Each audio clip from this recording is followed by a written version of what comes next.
astonishing. If you're trying to get your head around 24 million Americans, how many people that is, it is roughly, this is slightly understating the case, but it is roughly the population of all of these states combined. 24 million people is the entire population of Vermont, Alabama, North Dakota, South Dakota, Delaware, Montana, Rhode Island, Maine, New Hampshire, Idaho, West Virginia, Nebraska, New Mexico, Kansas, and Wyoming combined. And then some. That's the number of Americans who would get thrown off their health insurance if this Republican thing passes to get rid of Obamacare. So that is obviously big and alarming policy news. It's big enough that it is also very big political news. And we're going to have more on both the policy side of it and the political side of that coming up tonight. That is the news that sort of struck Washington like a thunderbolt late this afternoon. But we're actually going to start the show tonight on the subject of money. Lots and lots and lots and lots of money. Money obtained by means you would rather not have to explain. If you have ill-gotten gains, if you have money where you cannot account for its origin, not if you don't want to go to jail, and it's not a little money that we're talking about, it's billions and billions of dollars. At that scale, at that size, it's very hard to turn that much illegal or shady money into something that you can use, something you can access without getting arrested, right? If you're talking about billions of dollars in dirty money, billions of dollars where you cannot explain where it came from, unless you've got an industrial-sized scheme for making your shady billions of dollars look legit, you may not ever be able to use them. Well, just a few weeks ago, at the end of January this year, we learned about one such industrial-sized scheme to make dirty money look legit. It ran for about 4 or 5 years, from 2011 to 2015. It happened at a bank, big bank, called Deutsche Bank. And this scheme that Deutsche Bank got involved with was basically a fantastic, enormous washing machine for illegal Russian money. Deutsche Bank facilitated the laundering of about $10 billion worth of dirty money out of Russia. That's way bigger than your average money laundering scheme. And the way they were able to do it and get away with it for 4 or 5 years before they finally got caught is that they moved the money through the stock market. Right? Stock markets are one of the only places on earth where you can hide a few $1 billion here and there, and maybe it just gets lost in the sauce. Nobody notices that there's something wrong with the way that money is moving. Basically, this scheme, again, from 2011 to 2015, it involved real stock in real companies, but fake deals. Both the buyer and the seller were in on the deal, or in some cases, it was the same person. And it didn't really matter what the stock was. It didn't really matter whether it was economically smart or economically dumb to be buying that particular stock on a particular day. What they were doing with these stock trades was getting rid of their dirty Russian money. I know it sounds gross when I say it that way, but that's what I mean. They'd use rubles, ill-gotten gains, right? They couldn't really explain where they came from. They'd use rubles to buy stock in Russia. And then outside of Russia, they would sell that same stock and get paid in dollars.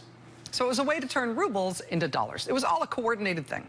It was the same people doing the selling and the buying. It was just a very big, very efficient system for moving, $10 billion ultimately in dirty Russian money out of Russia, converted into dollars in what looked like a legitimate transaction. At least it looked like a sort of legitimate transaction, Deutsche Bank. Notice what's going on here? Eventually, Deutsche Bank got nailed. And at the end of January, they just got pinned to the wall for this scheme. They let their offices be the vehicle for this illegal fake stock trading scheme. And they had to pay a huge fine. And, and I never thought that I would have to learn this much about Russian money laundering in order to follow the American presidency. But these are the times we live in, and so we all have to learn new things. I'm an old dog. I'm learning a new trick.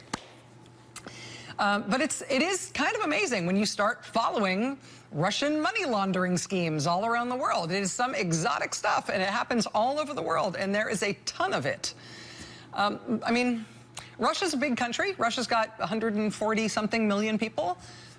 But their economy Their GDP is like half of France. They've got more than, just turn the flag on its side. I mean, Russia has more than double the population of France. They've got an economy half the size of France. Why is that? Part of that is because Russia is a kleptocracy. It is governed by thieves.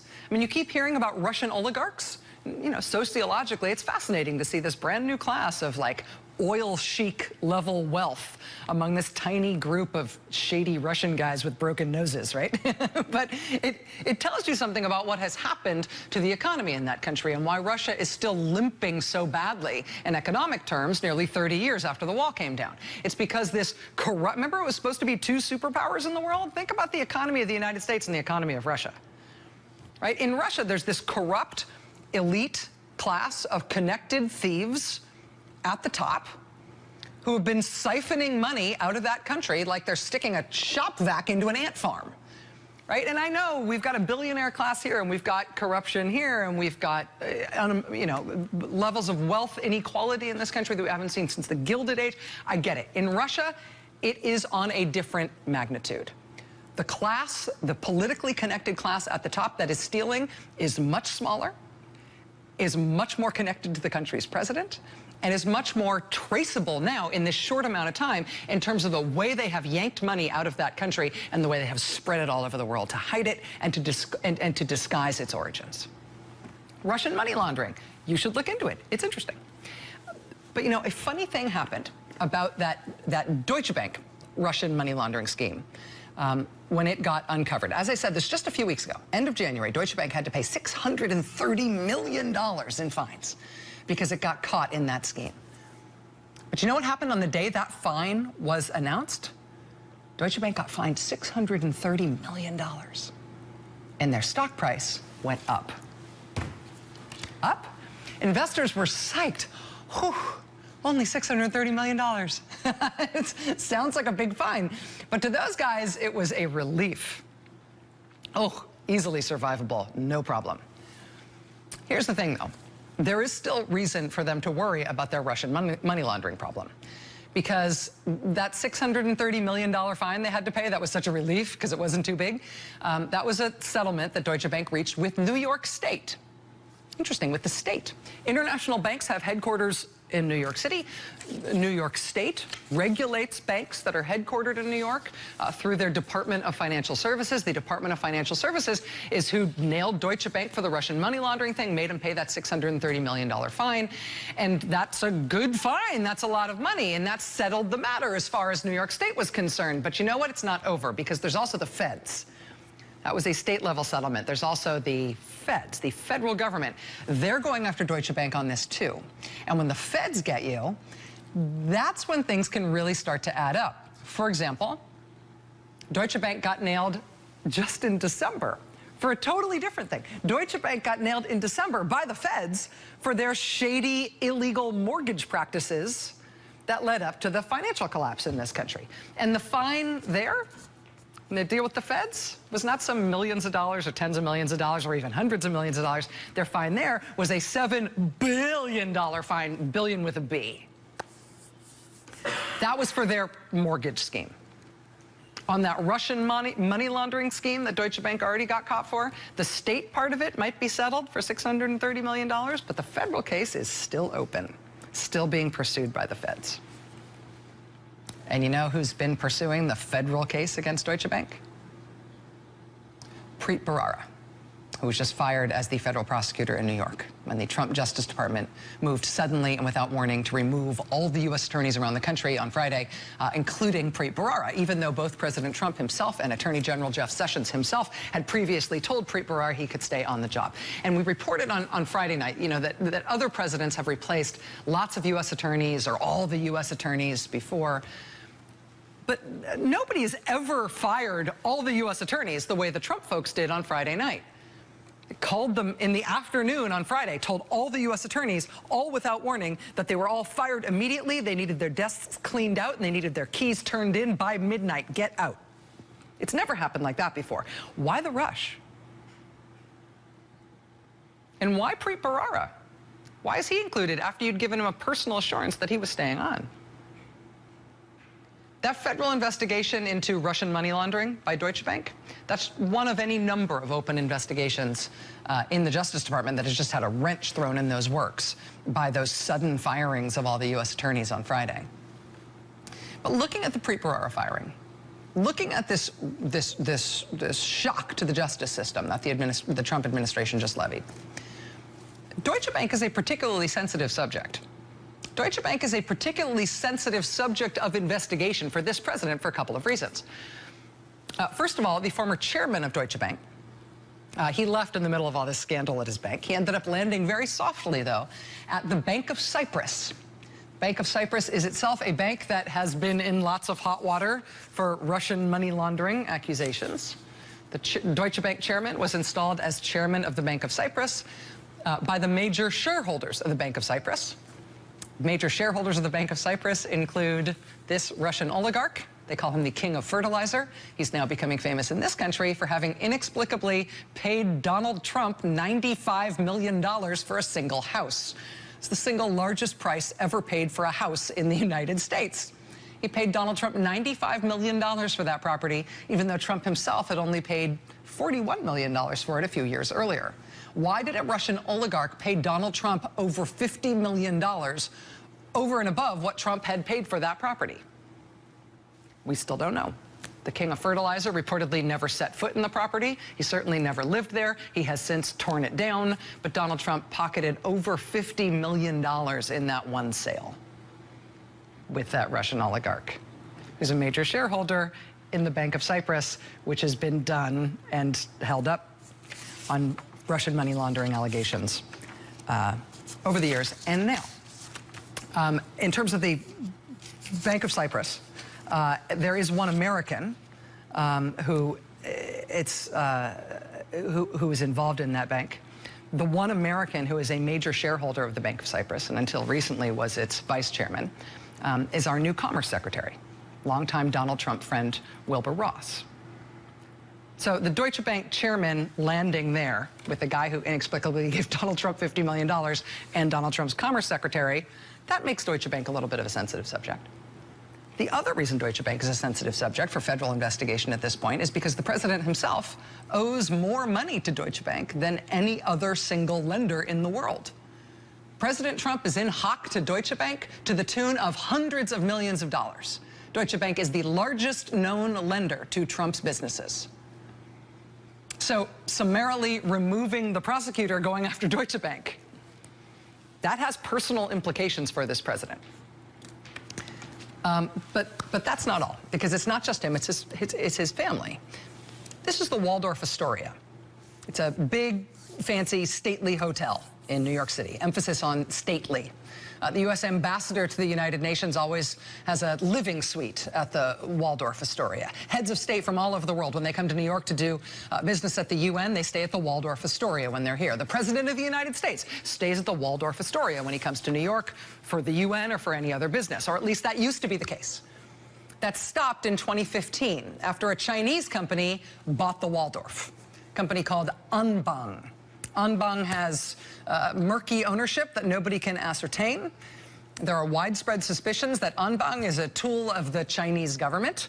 And when Anbang bought the Waldorf Astoria and started rewiring it, U.S. national security agencies deduced that they would no longer be confident that the American president could stay there without being bugged. And so the U.S. president no longer stays at the Waldorf Astoria, even before we got a U.S. president who has his own place in New York.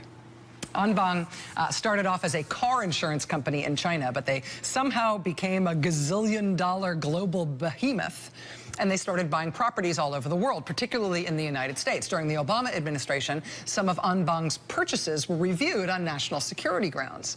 Again, because this company appears to be a front for the Chinese government, and you can't have foreign governments owning just anything in the United States. For example, this is the Hotel del Coronado in San Diego, which is lovely. Lovely spot, historic hotel. It's right on San Diego Bay. But look at the Hotel del Coronado on a map. There's the Hotel del Coronado. On one side is the Coronado Beach Dog Park, which looks lovely. I was looking at it on satellite view today. Right on the other side of it, oh, a Navy base. It's right next to a Navy base. And so when Anbang, this country linked to the Chinese government, wanted to buy that hotel, Really? Right next to the naval base? The Committee on Foreign Investment in the United States blocked that purchase on national security grounds. Well, now the Obama administration is gone. The Trump administration is in effect. And now Anbang, this Chinese company, wants to do a huge new deal. They want to buy, number of the beast, forgive me, 666 Fifth Avenue. When 666 Fifth Avenue was sold in 2007 for $1.8 billion, it was the most expensive sale of a single building ever in the United States. Anbang just started shopping around a deal to buy it now for more than $1 billion over that price from 2007. They're valuing it at $2.85 billion for a single building. I believe that would make it the most expensive building in North America.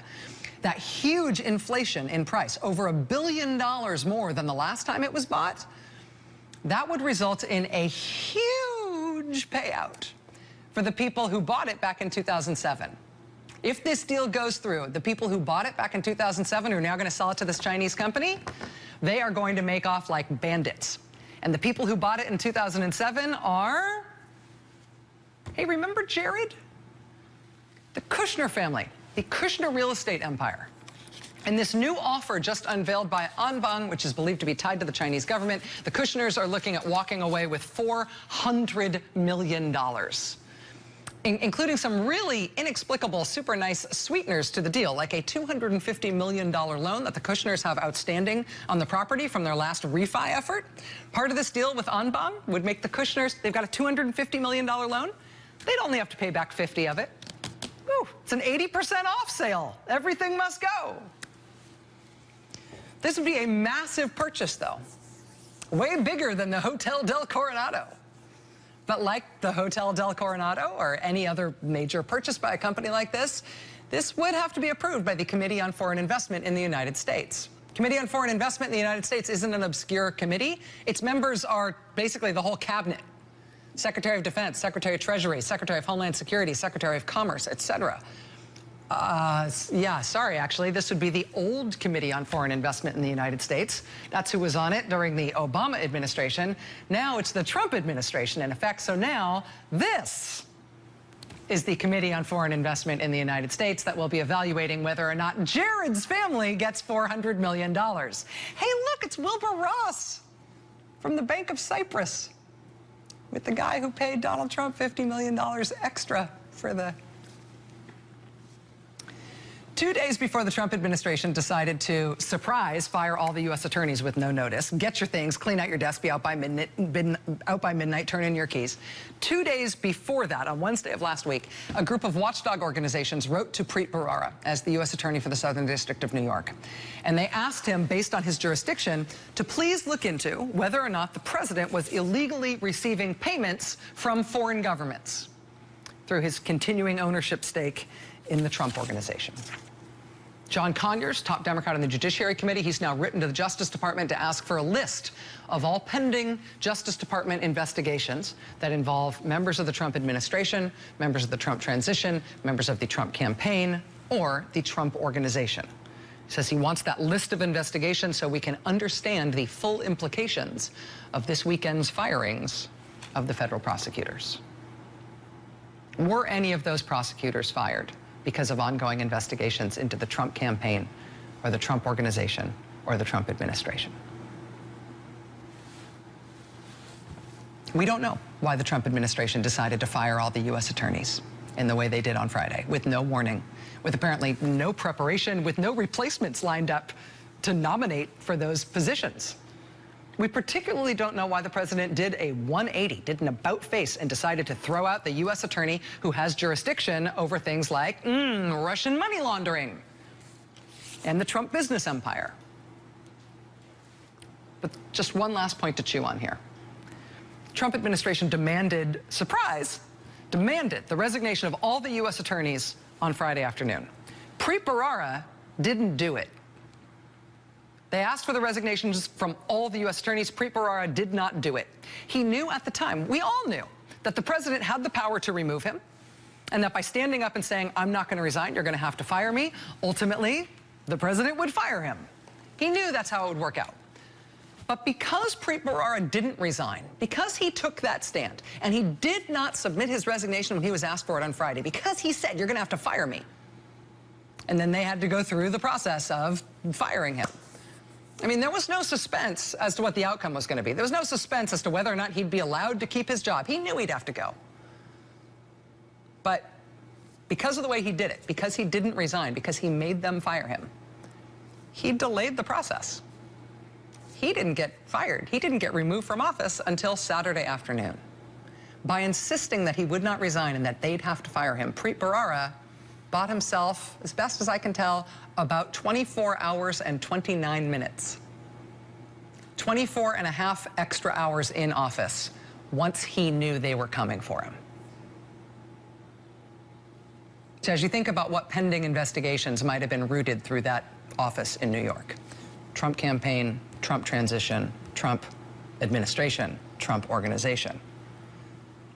Oh, and all the banks in the world. What do you think Preet Bharara did with that last 24 hours once he knew they were coming for him? Stay with us. Steve, a very long... If he wasn't the most famous U.S. attorney in the country before, he certainly is now. That's Preet Bharara, the U.S. attorney from the Southern District of New York. Look at this scene today. This is him outside his office. These are all the people who work in the U.S. Attorney's Office of the Southern District of New York. Them giving him a long standing ovation out in the cold today as he leaves office. He was asked for his resignation along with all the other federal prosecutors on Friday. He did not offer his resignation. On Saturday, he tweeted, "I did not resign. Moments ago, I was fired." By waiting, by saying no, he wouldn't resign. It's one of the curious things about the Preet Bharara's tenure at the U.S. Attorney's Office is that he now leaves office having had this interesting interregnum, about 24 and a half hours after he knew they were going to fire him, but before he actually left office. Thinking about what he might have done with that time, with that little bit of time that he earned himself by not quitting, is one of now the ongoing mysteries about what the Justice Department just did here. Joining us now is Michael Beschloss, NBC presidential historian. Michael, it's great to see you. Thank you for being here. Pleasure, Rachel. So I have characterized them firing all the U.S. attorneys as something that is unprecedented in some ways and not in others. Certainly previous presidents have replaced all the prosecutors, have gotten rid of all the U.S. attorneys. Sometimes they've even announced it all in one fell swoop. But we haven't had this sort of instance where they've told them, you're all gone, no warning, nobody nominated to replace you, and you need to be out by midnight tonight. That's new, No, right? they never said do it by sundown. Reagan did it over the course of his first 2 years. Bill Clinton announced it in March, but gave some of the U.S. attorneys some time to go out. George W. Bush staged it. He said it's too much of a disruption to fire everyone at once, so it was done a little bit more gradually.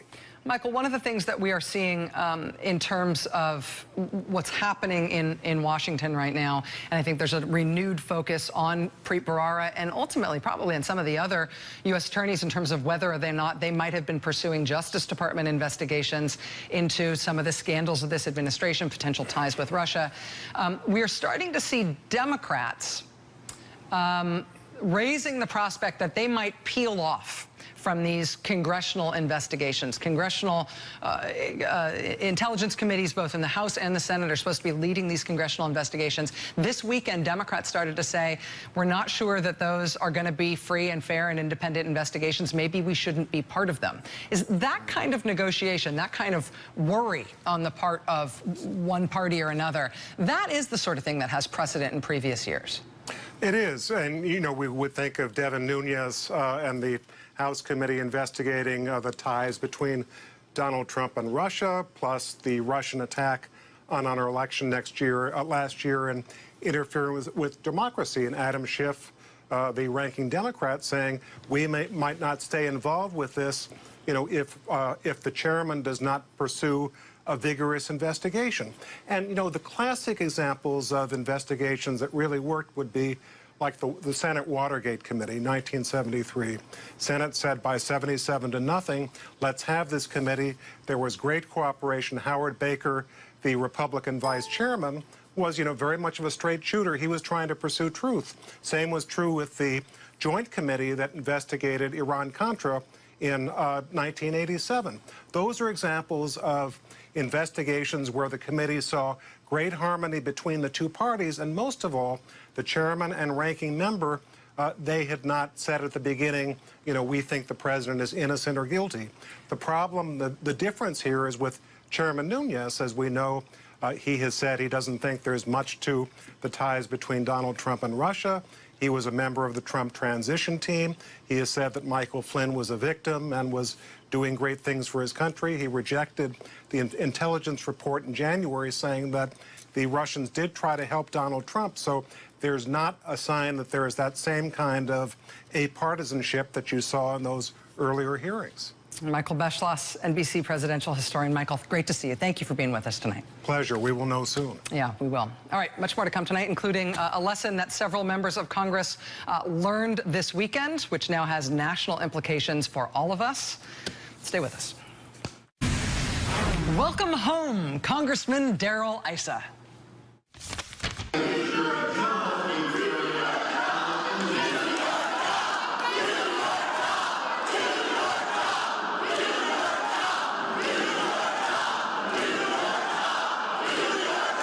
There is no change in, if your child before Obamacare was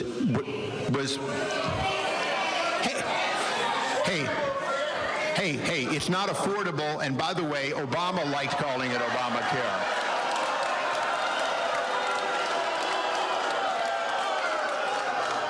More than 1,000 of Congressman Darrell Issa's constituents made their voices known inside back-to-back town halls he held in Oceanside, California this weekend. And that's not counting the folks who couldn't get in and were waving signs and chanting outside. Congressman Issa was reelected in November by the teensy tiniest of margins. Since then, the spotlight on him has been intense in his home district. Starting in January, constituents of his have been holding weekly protests outside his California offices. Among other things, they have been demanding that he hold a town hall so they can converse with him. They have visited and left letters outside his office. Last month, they crowdfunded $6,000 to take out a full-page ad in the local San Diego Tribune, inviting him to an emergency town hall on health care. They held that town hall on health care, but Darrell Issa did not show up. Which made for its own fun. Where is Darrell?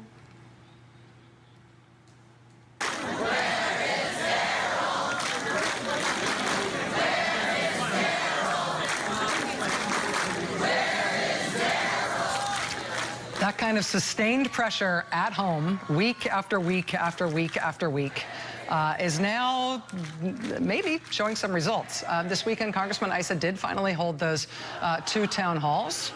And after facing his constituents at home, now he is clarifying where he stands on the Republican plan to get rid of Obamacare. And it's really no. Are you going to vote for the Speaker Ryan plan as it looks right now? You know, I'm not prepared to vote for it as right now, and I think that's not because of a specific, you know, this is unacceptable, but because I think we can do better. Today, the Congressional Budget Office announced that the Republican plan to kill Obamacare will cause 24 million Americans to lose their health insurance. That's 24 million people who have insurance now losing their insurance. That's part of why the Republican plan to kill Obamacare is not likely to survive. Another part of why it's not likely to survive is what members of Congress are facing in their home districts. The only Republican senator who's going to be running for re-election next year from a state that Hillary Clinton won is Nevada Senator Dean Heller, and his constituents have found their voice this year. They've been asking him for a town hall, among other things. Last month, they bought tickets to a private event in order to see him because he wouldn't do a public event with them. But at that private event, the senator made him a promise. He said he would hold a town hall if everybody going to the town hall agreed that they wouldn't boo him. No deal. Senator Heller has yet to hold a public in-the-flesh town hall. He did hold a private event with constituents this weekend. According to leaked audio of that event, Dean Heller told the crowd, quote, "Not everything in the Affordable Care Act is bad. As we move forward and take a look at some of these changes and what's occurring, I think we ought to embrace what's good in the Affordable Care Act."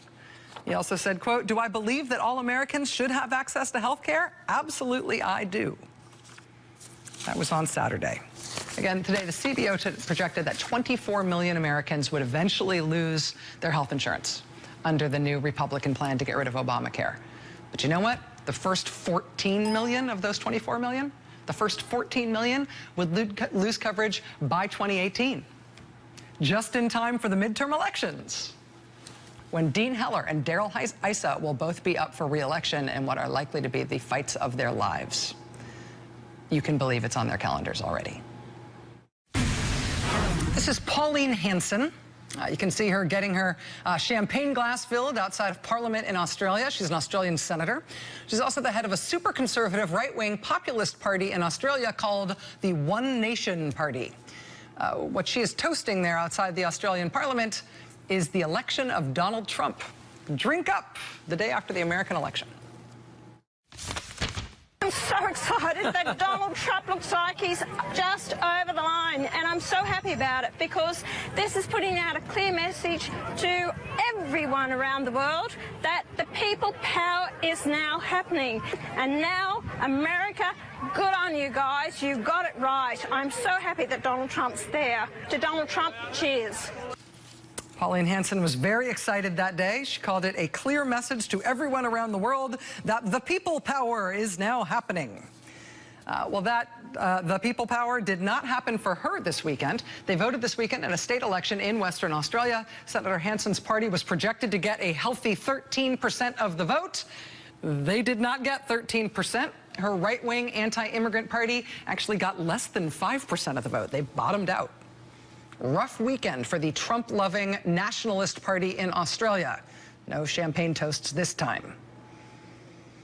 We're still just figuring out how our new president ate the Republican Party and became president in this country. But other countries around the world can see us not making sense of it.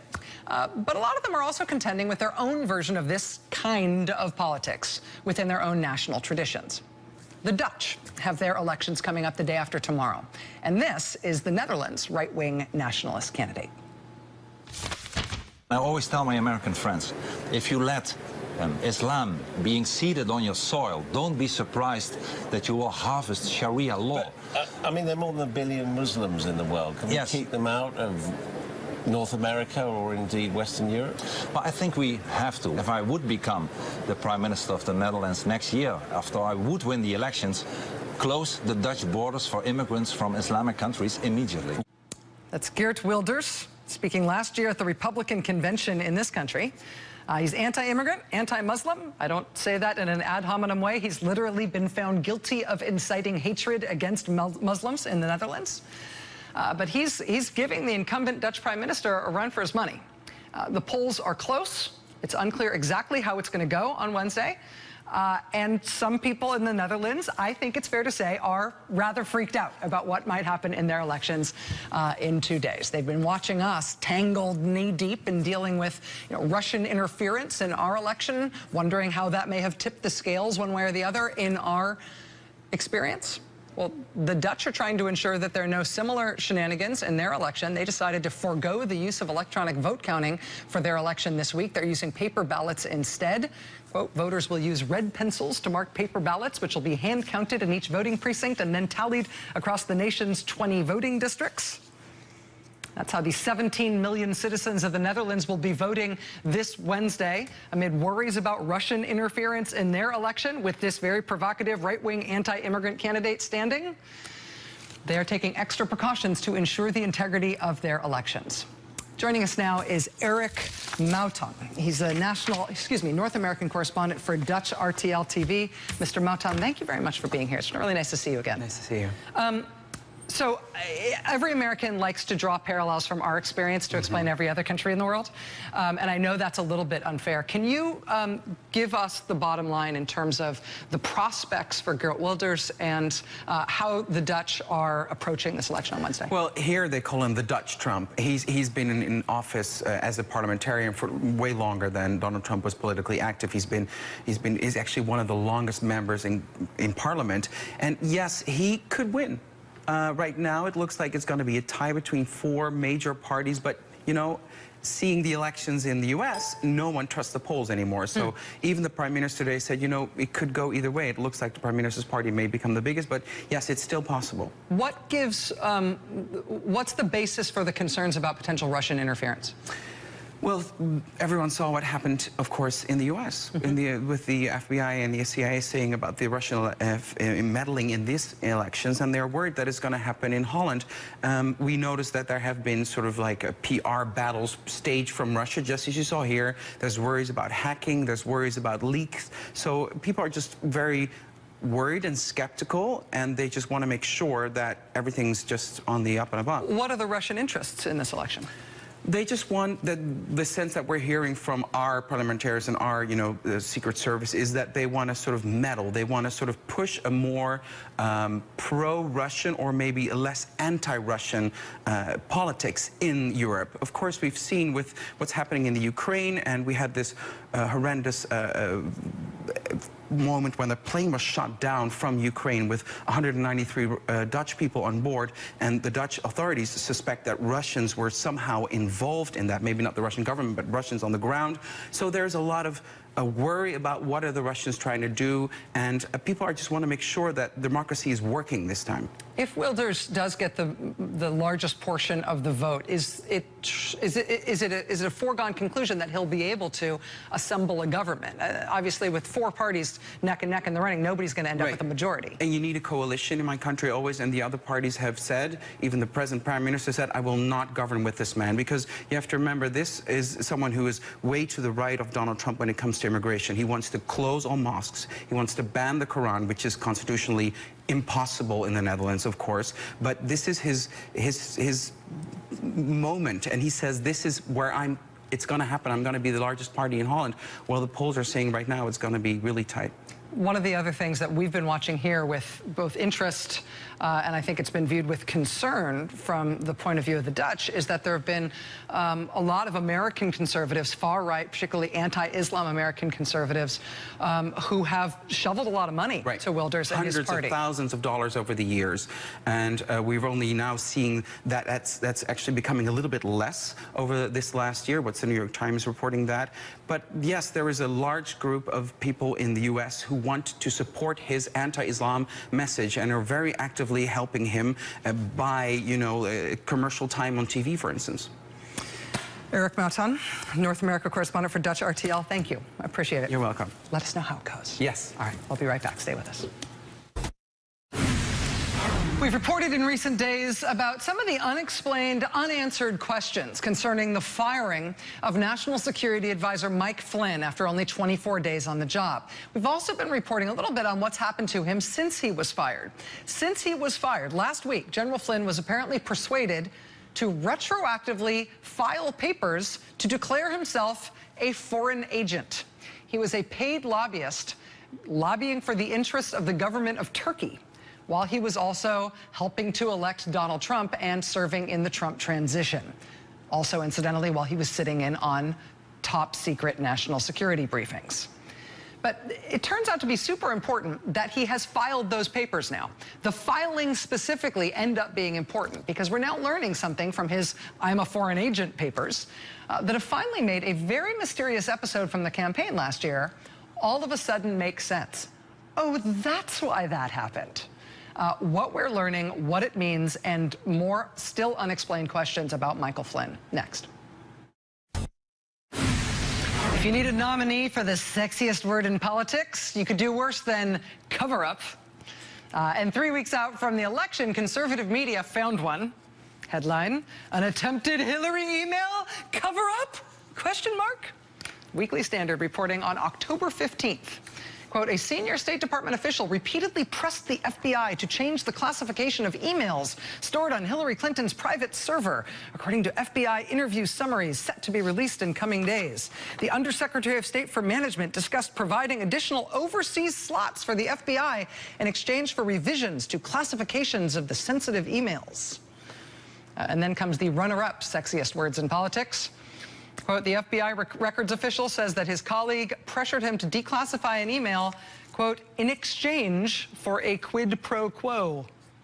You're not using that phrase right. But, you know, cover up. The Clinton State Department trying to cover up something about her emails and a quid pro quo. Cue the avalanche. Got a Fox News alert right now. The FBI releasing a set of documents related to the Clinton email investigation, believed to be connected to the allegation